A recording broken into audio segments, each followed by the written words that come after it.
The movie starts in a military research center. A lieutenant is on duty conducting a daily inspection on the military satellites when she sees large abnormal waves coming towards the Earth from the sun. A view from space shows us the waves destroying every satellite on their way. The lieutenant at first does not believe her eyes and thinks her computer is malfunctioning. She informs the captain about the waves, but is asked to ignore any abnormality she sees for the next 24 hours. The woman finds this suspicious and is sure that the waves are something they should worry about. Then we are introduced to Arman, a scuba diving instructor and a submarine engineer. He lives a simple life off a coast somewhere in Turkey. If that guy's life is simple, my life is dumb as hell. One morning, he is approached by his ex-girlfriend, Victoria. Victoria is a marine biologist and is planning to go on a submarine dive to the depth of the Incirlik Air Base. She has picked out a team of 5 and found sponsors to fund the trip, but is in need of a submarine and a team leader. Arman refuses to join when he finds out that the sponsor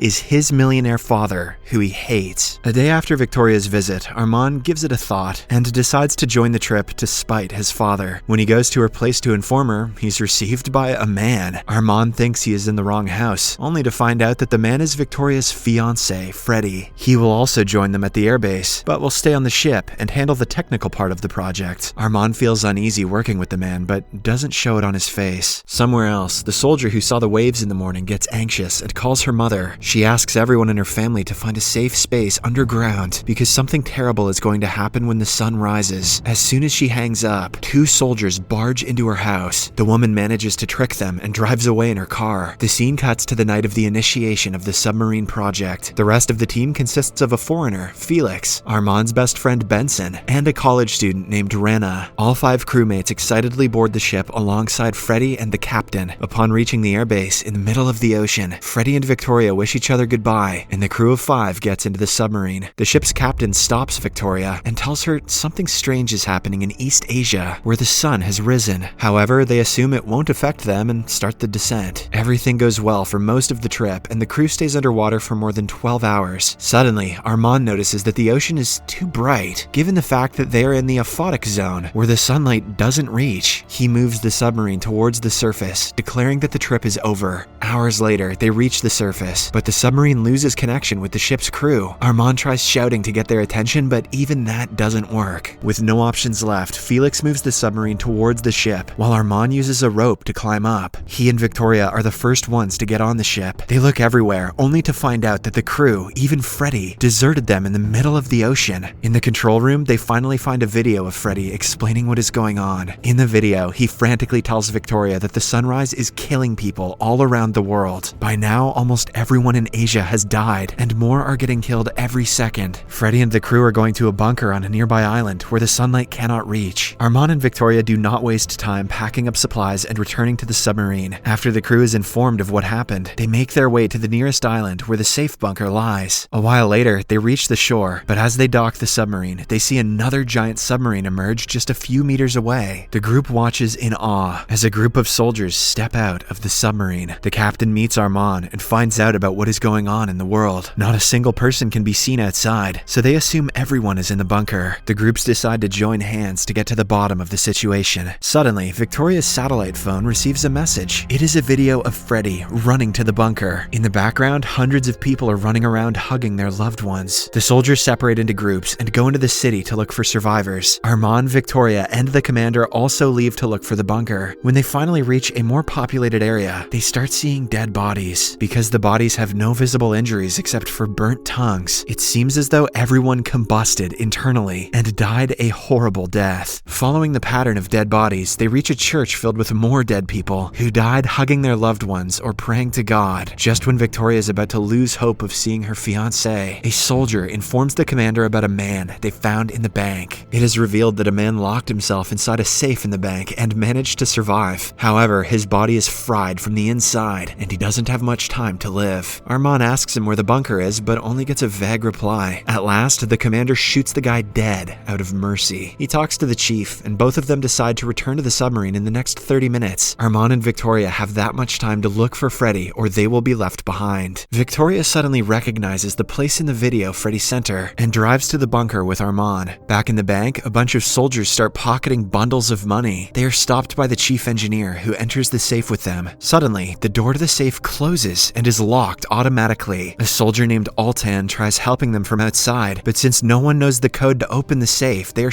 certainly locked. Altan has to reluctantly leave his brothers to die and return to the submarine. He starts hating Armand and his group, blaming them for his friend's death. Back in the dock, Rana gets a signal on her phone and finds a news article about the crisis. It explains that the sun's polarization changes direction every 11 years. Over the course of the last few changes, the magnitude has been decreasing gradually. The most recent change might have caused a shift and radiated a large amount of energy, enough to kill humans and all organisms on Earth. The article has a lot of unexplained terminology and vague wording, which Rana assumes is because the person who wrote it must have been in a hurry. A while later, Armand and Victoria finally reach the bunker and run inside, only to find out the thick walls did not keep the people safe. Many people lie on the ground, which makes Victoria nervous. She holds her breath until she finally sees Freddy's dead body on the ground and bursts into tears. His phone lies at his side, where he recorded a final message for Victoria. In it, he happily declares that he is safe because the sun has been up for 5 minutes and no one is dead yet. Seconds later, he starts yelling in pain and dies.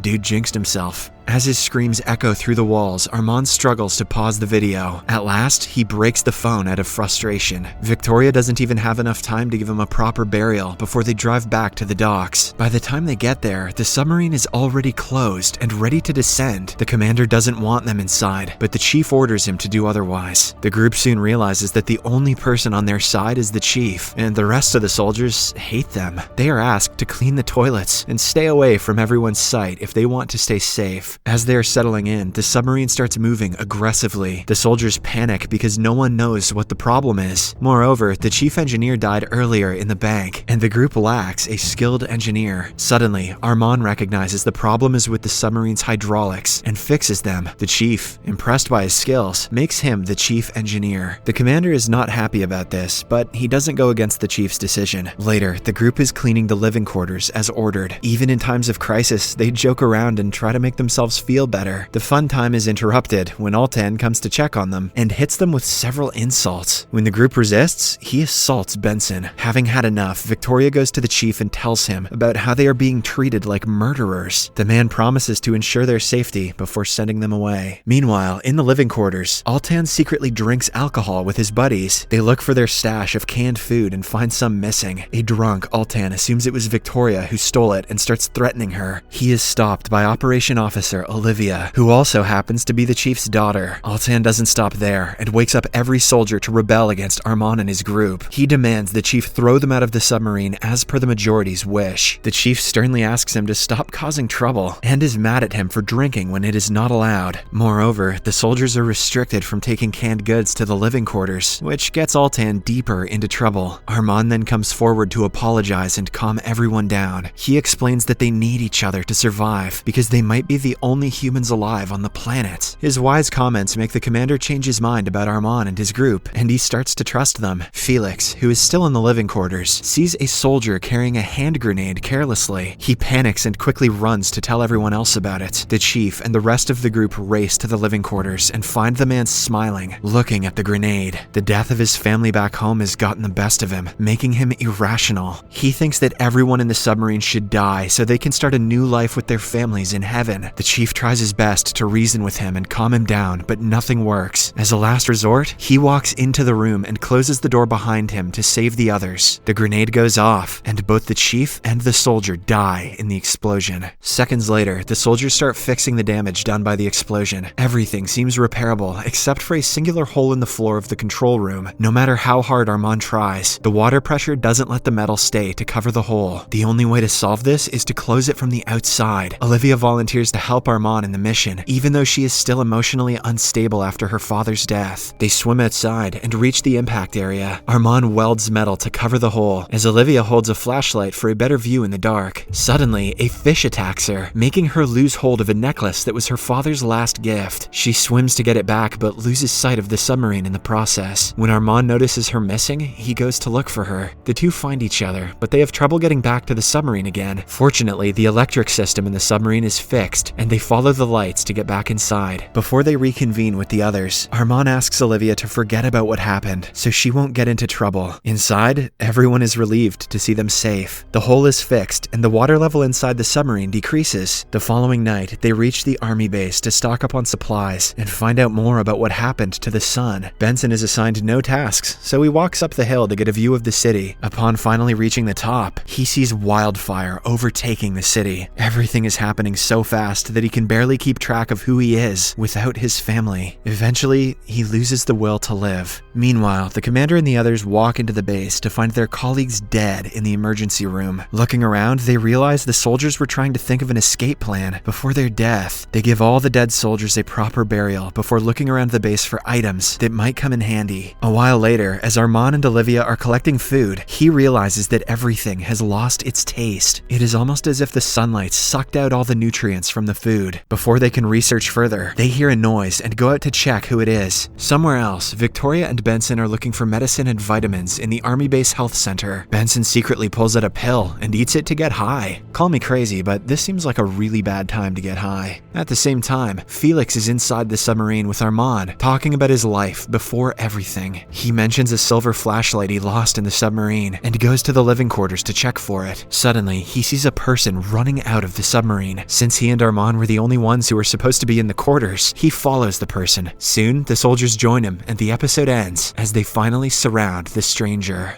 To see what happens next, watch the second part in Series Recapped.